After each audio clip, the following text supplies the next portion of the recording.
Good morning mga katipid tips. So ngayon, kagagaling lang po natin sa palengke at namalengke po tayo ng gagamitin po nating ingredients for today's video. So gagawa po tayo ng pang-negosyong panutsa. Sa iba naman po ay simpleng-simple lang minatamis na mani. Pumili tayo ng 1 kilong asukal na pula. Tapos, meron pang kasamang iodized salt. Siguro akala ni Kuya, gagawin kong adobong mani. Tapos, syempre, ito yung ating 1 kilong mani. Ngayon, bagay na bagay po ito ngayong paparating po yung New Year. So, hindi pa nadaan yung Christmas. Nasa New Year na po tayo.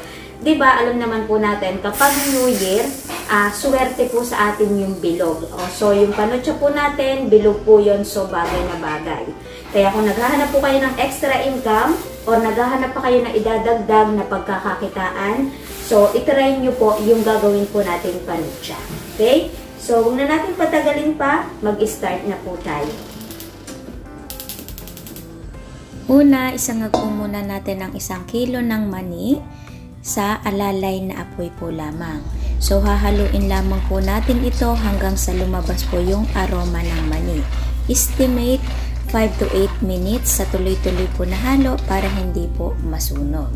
Pagkatapos, isasalin lamang po natin ito sa isang lagayan.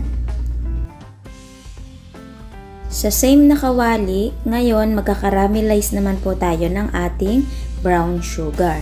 So, gagamit po tayo ng 1 kilo tapos magdadagdag pa tayo ng 1/4 kilo ng brown sugar. Pwede naman pong 1 kilo lang, saktong-sakto po yun.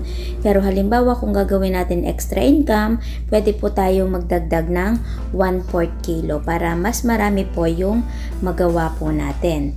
So ito ay lulutuin lamang po natin sa alalay na apoy or mahinang apoy. Ito po ay ating hahalu-haluin, iikot-ikutin para hindi po masunog. Kasi kapag nasunog po, papait po yung ating panutsa. Okay, so iintayin lamang po natin itong mag-caramelize or matunaw. So kapag wala na pong buo-buo ng asukal, ngayon pwede na po nating ilagay yung sinangag po nating mani. Ngayon tuloy pa rin po yung paghahalo sa mahinang apoy po lamang para hindi po masunog. So hahaluin lamang po natin ito hanggang yung sa tingin po natin ay nagmelt na talaga yung asukal or mapapansin natin na makintab na po yung pinakang asukal po natin. So, pwede na po nating patayin yung atin pong apoy. Ngayon, kapag luto na po yung ating panutsa, ready na po natin itong bilugin. So, mas madali kung meron po tayong makakatulong kasi habang lumalamig yung panutsa po natin, tumitigas po ulit ito. Pero, ang isang pinakang tips naman po doon, pwede naman po nating buhayin ulit yung apoy. So, sa mahinang apoy po lamang para hindi po masunog. Kung napapansin nyo, ito pong aking table na pinagbibilugan ng panutsa, nilagyan ko po yan ng plastic cover para hindi po dumikit yung panutsa po natin. Ngayon, mas better din po halimbawa kung talagang kakaririn po natin ito, meron po talaga tayong hulmahan yung laki ng bilog po natin kasi mas maganda po yung bilog at mas mapaplat po natin ng ayos. Ngayon, dahil wala tayong nakuha na pambilog, tsatsantsahin ko na lamang po ito sa 4 inch po yung laki. Tapos kung magbibilog po kayo nito, paplatin po ninyong mabuti, yung hindi po patong-patong yung mani para mas madami po yung magawa po natin. So ipaplat lamang po natin ng mabuti. Ngayon, ito pong una po natin ginawa dahil malamig na at maliit din po yung ating table, tatanggalin na po natin ito. Gagamit po ako ng pangkat ng dough para mabilis din po nating matanggal. Bali, ang pinangpanukat ko po dito para pantay-pantay ang laki ay ito pong sandok na pula. Kung sa ml, ito po ay kulang-kulang 1/4 cup. So, bibilugin ko lamang po ito lahat at magbabalik po tayo. Ngayon, ito po ay nabilog na po natin lahat at malamig na din po ito. Ngayon ay magpapackaging naman po tayo. So una, gagamit po ako nitong paper plate. Ito po yung pinakamaliit. Ang size po nito ay 5 inch. So kapag nailagay na po natin dito, pwede pa po natin itong balutin ng transparent na plastic, yung malinaw o kaya naman po ay cling wrap para mas maganda. Tapos, dito pwede pa rin po tayong gumamit ng mura-murang packaging. Pwedeng balutin lamang po natin ng plastic. So, gagamit po ako ng ganito. Ito po ay Calypso. Ang size naman po ay 4x8. So, hahatiin ko lamang po yan sa gilid para mas lumapad. Tapos, ayan, ilalagay lamang po natin sa bandang gitna. Tapos, hahapitin lamang po natin yan pailalim. So, iikutin lamang po natin sa likod para mag-lock. Tapos, pwede po natin yan lagyan ng tape o kaya yung sticker po na thank you. Tapos, pwede rin po tayo ditong gumamit ng cling wrap. Pwede rin naman po natin itong ilagay sa mga tabs. So, depende po sa atin kung ano yung sa tingin po natin mas maganda po sa produkto po natin. Bale, tayo nga po pala ay naka 36 pieces. So, ito po ay babalutin ko lamang po lahat tapos ay magbabalik po tayo. Bagay na bagay po ito ngayong New Year dahil bilog, continuous yung blessing, matamis, kumbaga sweet yung pagsasama, at dikit-dikit, kumbaga sama-sama ang pamilya. Pwede natin itong isama sa hayin katabi po ng mga prutas. So ayan, natapos na po tayo. So sa paggagawa po nito, kahit anong size ay pwede po natin gawin, pwedeng mas malaki pa, at pwede naman pong mas maliit pa. Yung parang sa tindahan po na piso-piso. Yung nakakaraan bago mag New Year pag namamalengke ako, meron nagtitinda sa palengke na talagang bilog-bilog yung tinda niya. Yung panutsa, tapos yung bukayo, 'di ba? Ganitong kalalaki yon. So, effective, ang daming bumibili talaga nun kasi nga bilog. So, maganda siya talagang gawing extra income. Na ang bili ko ay 20 pesos. Tapos ibibigay niya ng 3.50, 'di ba? Merong tawad. Ang ganong strategy, ang kagandahan doon, mabilis mauubos yung paninda po natin, 'di ba?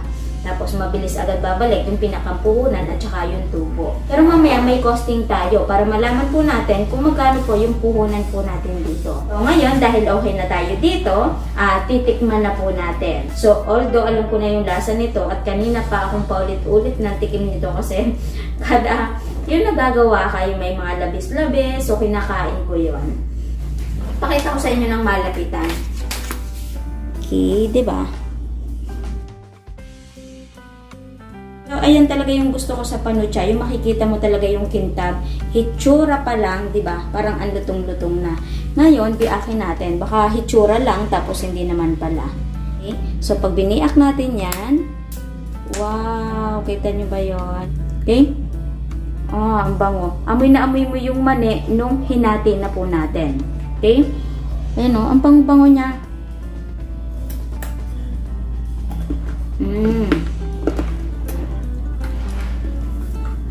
Ito yung katulad, kahit tsura, yung nabibili po namin sa Tagaytay. Sarap, ano to? Mahalaga dun yung pagkakasangag natin, parang lumabas yung aroma ng mani.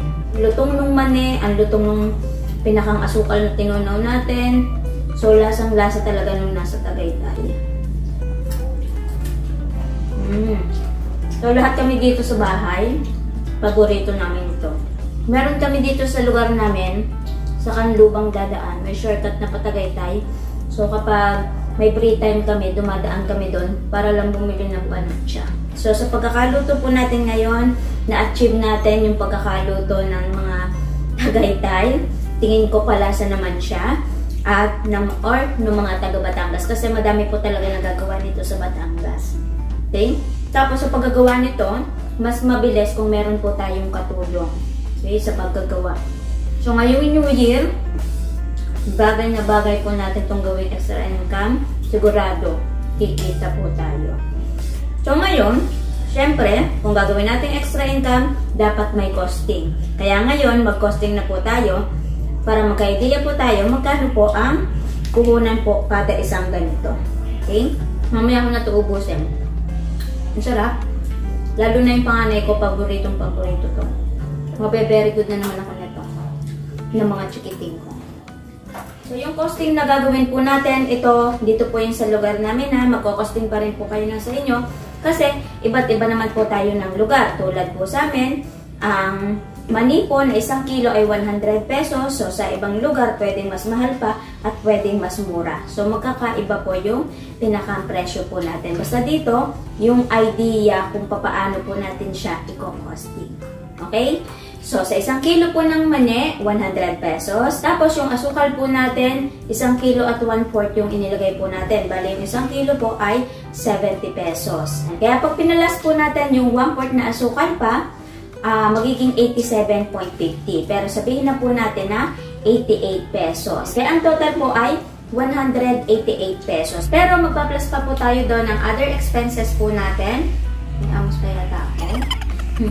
Sabihin na po natin na 60 pesos kasi 1 kilo lang naman po yung ginawa po natin. Tapos, mag-plus na din po tayo ng packaging po natin. So, ito pong packaging na to, kung ilalagay po natin sa ganito, 0.55 po yung pinakang puhunan po kada isang piraso.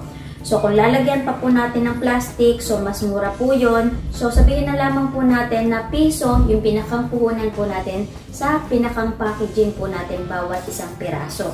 So, tayo po ay naka 36 pieces na gawa. So, 36 po yung pinakang packaging po natin. Kaya, ang total po lahat ng pinakang puhunan po natin dito ay 284 pesos.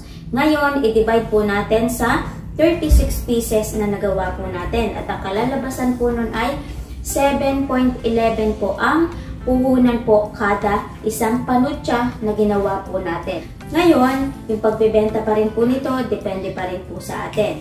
So, ito, pwede po nating ibenta ng 15 pesos hanggang 20 pesos. So, ako, tutuusin ko siya sa 15 pesos. Kung may kukuhang reseller sa atin, pwede niyang ibenta ng 20 pesos. 15 pesos na bentahan po natin pag minus yung puhunan, posible po tayong tumubo ng 7.11 po kada isang piraso. Kapag itinimes po natin yon sa 36 na nagawa po natin, posible po tayong tumubo ng 255.96 dito po sa 36 pieces na nagawa po natin or sa 1 kilo po ng mani na ginawa po nating panutsa.